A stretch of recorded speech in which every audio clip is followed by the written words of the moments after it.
El tema que vamos a ver se denomina sistemas de representación. ¿Qué es un sistema de representación? ¿Qué tipos de sistemas de representación hay? ¿Por qué necesitamos un tipo o diferentes tipos de sistemas de representación? Bien, esto es lo que vamos a analizar en el tema que nos ocupa. Incluso algunos sistemas se van a llamar de medida, porque los utilizamos solo para medir, para poder decir esta cosa es así, mide tantos metros o tiene tanta altura. Todos los tiempos el hombre ha intentado representarlo. Se conocen diversos planos plasmados en diferentes materiales que han llegado hasta nosotros desde épocas muy antiguas. Es verdad que ya en el Renacimiento empiezan a interpretarse los edificios y a dibujarse en perspectivas tan complejas como las que podríamos utilizar hoy en día. Por ejemplo, esta vista del Panteón de Roma, que es de 1560. Para ello, lo primero que tenemos que hablar es de lo que entendemos por proyección. ¿Por qué tenemos que hablar de proyección? Pues por una sencilla razón. Es decir, el espacio, como todos sabemos, dicen los matemáticos que es tridimensional. Incluso hoy se piensa que es multidimensional. Bien, tridimensional, por lo tanto, una hoja de papel que solo tiene dos dimensiones no podríamos meter la realidad. Para poder hacerlo, nos ayudamos de lo que se denomina una proyección. Es decir, hago pasar unos rayos visuales por el objeto y la sombra o la interpretación que me deja sobre mi hoja de papel es lo que llamo proyección. Hay diferentes tipos de proyección. En este caso tenemos aquí representados tres tipos de proyección. Es decir, en un principio podríamos decir que hay dos tipos de proyección. Aquella de rayos paralelos, que llamaremos proyección cilíndrica, o aquella de rayos que concurren en un punto, que parten de un punto, que la vamos a llamar proyección cónica. Bien, de aquellos sistemas cilíndricos podemos tener dos casos, que sea ortogonal, es decir, que esos rayos sean perpendiculares a mi papel, o que se proyecten de una forma oblicua. Los tres casos existen en los sistemas de representación de los que vamos a hablar. Ahora, bien claro estará que el más utilizado es el ortogonal porque es el que me va a dar las cosas o me las va a representar en verdadera magnitud. Por lo tanto, aquellos sistemas que quieran representar cosas que se van a medir van a utilizar un sistema ortogonal de proyección. Bien, pues vamos a comenzar a hablar del sistema que nos va a ocupar en nuestra asignatura, que es el sistema acotado. El sistema acotado es uno de los más sencillos en cuanto a proyección, pero de los más complejos de interpretación, puesto que su misma sencillez hace que tengamos que hacer una abstracción más profunda de lo que es la realidad para interpretarlo desde nuestra hoja de papel. Bien, pues imaginémonos que tenemos un punto en el espacio, el punto A. Si lo quiero representar en el sistema acotado, como en el sistema acotado solo hay un plano sobre el que voy a proyectar, es decir, es el sistema más sencillo, solo tengo un plano de proyección, que por convención se dice que es el plano horizontal, es decir, ese plano lo colocamos de forma horizontal. Bien, si yo ahora hago pasar un rayo por el punto A, me dejará una marca, una sombra, una proyección, que es como lo vamos a llamar, que es el punto A'. Bien, eso es en el espacio. La figura de la izquierda me está representando esa proyección en el espacio. Si yo ahora quito el punto, es decir, solo me quedo con la hoja de papel y la pongo mirando hacia mí, tendríamos la vista que tenemos a la derecha.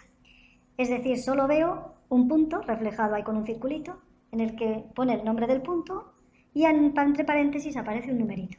Ese numerito, como vemos en la figura del espacio, me está diciendo la altura de ese punto sobre mi plano de proyección. En este caso la altura era 3 metros y lo representamos como 3. Bien, si ahora ponemos unos ejes coordenados, porque sabemos la altura del punto, pero no sabemos dónde está situado, no sabemos si está cerca de Madrid o está cerca de Ávila, queremos saber dónde está ese punto, entonces tenemos que poner unos ejes de coordenadas con un origen. Si ponemos unos ejes de coordenadas con un origen, el eje Z es el eje de las cotas, y luego tendríamos el eje X e Y, que por convencionalismo pues lo elegimos como nos convenga en cada caso, ¿no?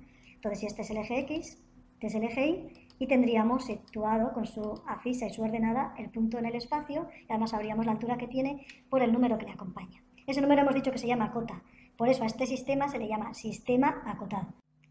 Si estamos reflejando la figura en el sistema acotado, la figura que tenemos ahí a la izquierda, pues observamos que la figura la vemos muy bonita en el espacio, pero cuando miramos su proyección en el sistema acotado, porque hemos visto antes la figura en el espacio, sino igual no nos era fácil interpretar cómo es esa figura. Es lo que decíamos antes.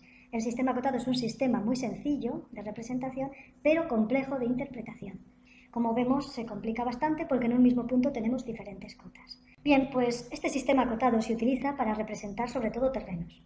En este caso es una figura hecha con ordenador, una abstracción de dos montes, como vemos ahí, con una vaguada entre medias, y está representado pues en principio con una malla, como suelen hacer los ordenadores. En la figura del centro estarían sus curvas de nivel, que ya veremos que va a ser la forma de representar el terreno en el sistema acotado. Y en mi plano, ya donde están dibujadas propiamente las curvas de nivel, sin ver vistas en el espacio, porque es lo que yo veo en el sistema acotado, solo la vista desde arriba, se han añadido algunas sombras para darle la impresión de relieve. Pero normalmente la mayor parte de los planos que nos van a llegar a nosotros no van a contener estas sombras que añaden el relieve a ese plano. son curvas en las que todos sus puntos tienen una cota dada. Todos están a 1200 metros o a 780 o a 420. Esto ya sería un plano más real, o sea, más real en cuanto a plano, no más real en cuanto parecido a la realidad. Y aquí pues observamos las curvas de nivel. En este plano se ha hecho una explanación, una plataforma trapezoidal con una rampa de ascenso. Y han aparecido pues una serie de desmontes y terraplenes para poder dibujar eso en ese terreno que, como vemos, es una ladera que va ascendiendo desde 58 metros de altura hasta 82. Bien, este sería otro plano, un sistema acotado. En este caso, pues estamos en una zona que sería, por ejemplo, dos islas en medio del mar. Y observamos que es lo mismo, tenemos las curvas de nivel y en la parte de arriba se ha dibujado lo que se denomina un perfil. Es decir, como estoy mirando las cosas desde arriba, el sistema acotado no me da ninguna información de alturas. ¿Qué es lo que tenemos que hacer? Pues ingeniárnoslas y levantar un alzado, levantar un perfil de ese terreno, como si lo estuviéramos cortando con un cuchillo, y ver cómo es ese terreno. Vemos que si le vemos en la parte de abajo, pues no sabemos decir cómo es el terreno. Nuestros ojos no saben transformar esas curvas de nivel en alturas. Sin embargo, si con una escuadra de cartabón vamos levantando cada punto por donde hemos cortado, que es esa línea horizontal que vemos, pues observamos cómo son de altos esas dos islas, o esos montículos que se elevan sobre el mar, vemos qué forma tienen y cuánto se elevan. Otro de los sistemas de representación, y quizás el más importante de todos, es el sistema diédrico. El sistema diédrico es un sistema de medida y por tanto es el más utilizado dentro de las ingenierías. Este sistema consta de dos planos de proyección, un plano horizontal de proyección, lo mismo que el sistema acotado, y un plano vertical de proyección perpendicular al anterior. Ambos planos, al ser infinitos, se cortarán en una recta intersección que denominamos línea de tierra. De esta forma, los dos planos van a quedar divididos en dos semiplanos. El plano horizontal quedará dividido en horizontal anterior y horizontal posterior, y el plano vertical quedará dividido en vertical inferior y vertical superior. Además, estos dos planos nos dividen el espacio en 4 cuadrantes o diedros. Bien, en el sistema europeo nosotros situaremos el objeto siempre en el primer diedro. En el sistema americano el objeto será situado en el tercer diedro. Nosotros, una vez que tengamos situado el objeto, haremos sus proyecciones sobre el plano horizontal y sobre el plano vertical.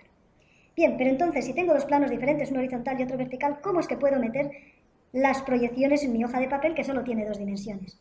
¿Cómo hacemos esto? Pues lo mismo que está puesto en la figura, lo que vamos a hacer es abatir ese plano vertical sobre el plano horizontal de proyección. De esta forma estarán los dos planos coincidiendo en nuestra hoja de papel y podremos ver tanto la proyección en el plano horizontal como la proyección en el plano vertical. Bien, pues ahora vamos a representar o vamos a repetir esto que decíamos en la figura anterior, representando el punto A. El punto A le tenemos en el espacio y ahora lo vamos a representar o lo vamos a proyectar sobre dos planos, el plano horizontal y el plano vertical. Es decir, vamos a tener dos proyecciones, una sobre el plano horizontal, A', y otra sobre el plano vertical, A segunda. Como acabamos de decir, el plano vertical no podemos incluirlo en nuestra hoja de papel, por lo tanto tenemos que recurrir a un mecanismo que es abatir el plano vertical sobre el horizontal para poderlo incluir todo ello, las dos proyecciones, dentro de nuestra hoja de papel.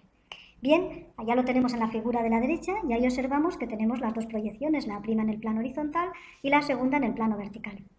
Como observamos, la distancia de la proyección A' o proyección horizontal hasta la línea de tierra es lo que denominamos alejamiento y la distancia de la proyección vertical a la línea de tierra es lo que llamamos cota, es decir, es la altura del punto. Si tenemos una figura cualquiera en el espacio, podemos repetir este mismo procedimiento e incluso podríamos repetirlo con todos los planos perpendiculares. Podríamos coger otros dos planos de perfil y poder hallar todas las vistas de la figura. Es decir, en el sistema diédrico podríamos representar 6 proyecciones diferentes de nuestra figura. Es verdad que nunca vamos a utilizar, incluso la mayor parte de las veces no utilizaremos ni las 3 proyecciones, pero si en algún momento lo necesitáramos, podríamos utilizar hasta las 6 proyecciones diédricas de esa figura. La colocación de estas proyecciones es la que aparece en la figura, es decir, la vista superior, que vamos a denominar planta, la vamos a colocar siempre en la parte de abajo. Encima de ella y coincidente en lo que se refiere a los extremos estará la vista que vamos a denominar alzado. A la derecha o a la izquierda de este alzado tendremos la vista del perfil izquierdo que se colocará a la derecha o la vista del perfil derecho que se colocará a la izquierda. La vista posterior se colocará al lado de la vista izquierda y la vista inferior se colocará por encima de la figura. Esto sería en el sistema europeo, porque en el sistema americano cambian algunas vistas porque estamos trabajando en otro diálogo diferente. Si esto lo aplicamos a un objeto como el automóvil que teníamos anteriormente, pues observamos que ahí tenemos la planta del automóvil a la izquierda abajo, encima estaría lo que es el alzado, a la derecha tendríamos el perfil izquierdo, es decir, el morro del auto. Y ahí en este caso, que como es una empresa de automóviles, nos ha colocado el perfil derecho nos lo ha colocado debajo del perfil izquierdo para aprovechar el papel. Esto mismo pues se utiliza en mecánica con la figura que tenemos delante, solo que esta vez el alzado se le ha añadido un poco más de información porque se ha cortado la figura y se ha introducido ese corte de la figura por el plano medio también dentro de la vista del alzado. Esto es muy frecuente, se utiliza muchas veces un corte, una sección, porque nos da mucha más información de la pieza. En este caso se han incluido dos cortes, uno en planta y otro vemos que es el perfil, que aparece como seccionado, y esto también, como vemos, nos da mucha más información de la figura. Bien, ahí tenemos dos figuras en el espacio en la que hemos utilizado diferentes colores para que el alumno pueda identificar las superficies que son paralelas a cada uno de los planos y las que están inclinadas. Si tenemos tres ejes de coordenadas y los tenemos en cualquier posición en el espacio y los proyectamos sobre nuestra hoja de papel, pues dependiendo de cómo lo inclinemos respecto a la hoja de papel, pues tendremos los ejes formando unos ángulos u otros sobre la hoja del papel. Si los tres ángulos de los ejes X y Z en el espacio son el mismo ángulo sobre la hoja del papel, lo que obtendremos es tres ejes que están puestos con ángulos de 120 grados y la perspectiva que nos aparece es lo que se denomina una perspectiva isométrica. Si dos de esos ángulos son iguales, pero el tercero es diferente, tendremos una perspectiva dimétrica, de la cual se ha representado uno de los casos, pero hay varios casos que se utilizan con varios ángulos diferentes. Y por último, si los tres ángulos que forman los tres ejes en el espacio son diferentes, estaríamos ante el sistema trimétrico, muy poco utilizado, pero que en algún caso puede ser necesario. En la figura pues tenemos representado en una perspectiva casi isométrica lo que son las plantas de un edificio. Aquí tenemos otra figura en perspectiva casi isométrica, está un poco más cercano a la dimétrica, no es muy correcta ni una ni otra, y ahí vemos pues que se utiliza un sistema u otro dependiendo de lo que yo quiera ver en mi figura. Por último, pues tendríamos la perspectiva caballera, es una perspectiva que se denomina fantástica, porque dos ejes son perpendiculares entre sí y un tercer eje se proyecta sobre el papel en un ángulo que va a depender del autor que ejecuta la figura. Como vemos, podemos representar muchos tipos de perspectivas caballeras. Recordemos que el tercer eje sería perpendicular a la hoja del papel, por eso digo que es un poco fantástica o imaginativa, porque ese eje hay que proyectarle y le podemos proyectar en cualquier dirección y con cualquier ángulo, o sea, con cualquier coeficiente de reducción. Ahí se observan las diferentes perspectivas que se obtienen dependiendo de cuánto valga el ángulo y de cuánto valga el coeficiente de reducción. En las figuras que se representan, en la parte de arriba tenemos unas perspectivas caballeras de diferentes figuras y la misma perspectiva isométrica. La perspectiva caballera nos engaña un poquito al ojo, pero tiene una sensación de falta de realidad. La perspectiva isométrica nos parece un poquito más perfecta. Sin embargo, nos sirven las dos para darnos una idea de cómo es la pieza que estamos identificando. En la figura se han representado diferentes tipos de perspectivas. Observamos que en la figura superior izquierda, si nos fijamos en los ángulos, pues vemos que está cercanos a los 120 grados, por lo tanto es una perspectiva isométrica. La figura que está justamente debajo de ella, pues lo que mejor se ve y forman ángulos rectos, los ejes X e Y, es el suelo, es la parte que corresponde a lo que hace de suelo o a esa parte plana que estás viendo en las escaleras. Pero en todo caso estamos ante una perspectiva militar.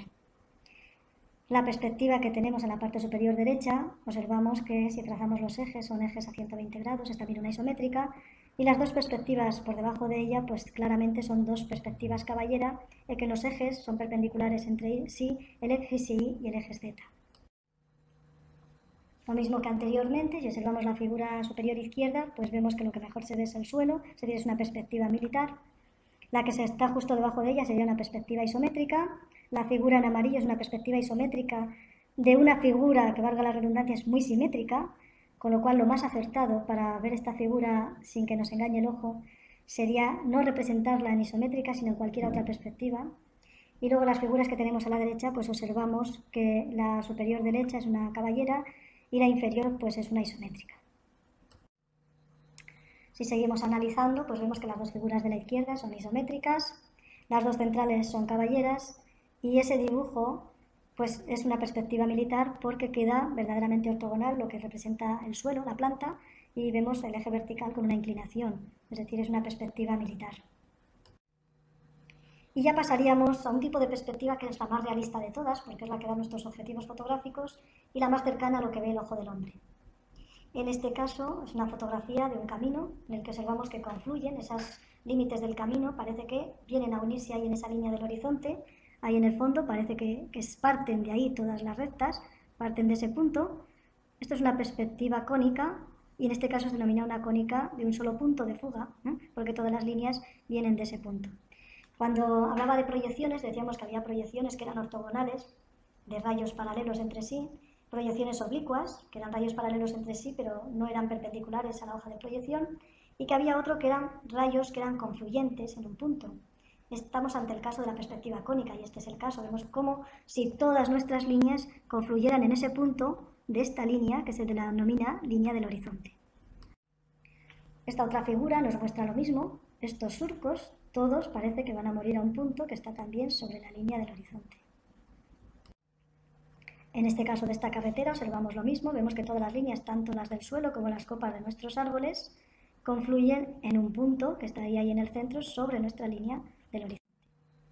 El mismo caso de estos jardines, sería una perspectiva cónica frontal en la que confluyen todas las líneas hacia ese punto central situado sobre la línea del horizonte. Bueno, vemos hay más casos de líneas que confluyen a un punto de fuga. Pero también tenemos, en este caso, tenemos dos cuadros. En el primero concluyen todas las líneas, aunque en este caso no se te ve tan claro como los anteriores, que todas las líneas del dibujo van a confluir a un punto sobre la línea del horizonte, que en este caso está tapada por los edificios.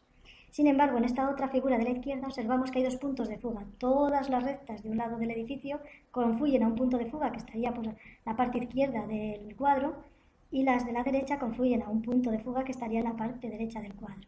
Es decir, que tenemos una perspectiva cónica de dos puntos de fuga. Aquí tenemos una fotografía con dos puntos de fuga en la que se ve claramente, más claro que en el cuadro anterior. Y aquí tendríamos un cuadro moderno en el que también es un punto de fuga y una perspectiva central. Una figura de un edificio en el que se ve muy bien una perspectiva de un solo punto de fuga en el que todas las líneas, incluso los arcos, confluyen a ese punto del horizonte. Bueno, diferentes fotografías que nos indican que esto es lo más cercano a la visión que tenemos fotográfica del propio ojo humano. Para analizar la perspectiva cónica es la más compleja de todas, la más parecida a lo que ve nuestro ojo humano. Sin embargo, observamos que los elementos ya no son un plano de proyección ni dos, sino que tenemos muchos puntos geométricos que hay que tener en cuenta para poder realizar ese dibujo, que puede formar parte de un cuadro, de un dibujo pictórico, o puede ser parte de una imagen que yo quiera conseguir para tener un punto de vista más real. Se utiliza mucho por los pintores, por tanto. Para una función de ingeniería, pues la perspectiva cónica no nos aporta gran cosa. Aquí tenemos que utilizar diferentes métodos para obtenerla, como se observa en la figura. Como decía, es compleja de obtener, es muy realista, pero muy compleja y no aporta a la labor de un ingeniero, pues para poder hallar las medidas reales no es de gran utilidad.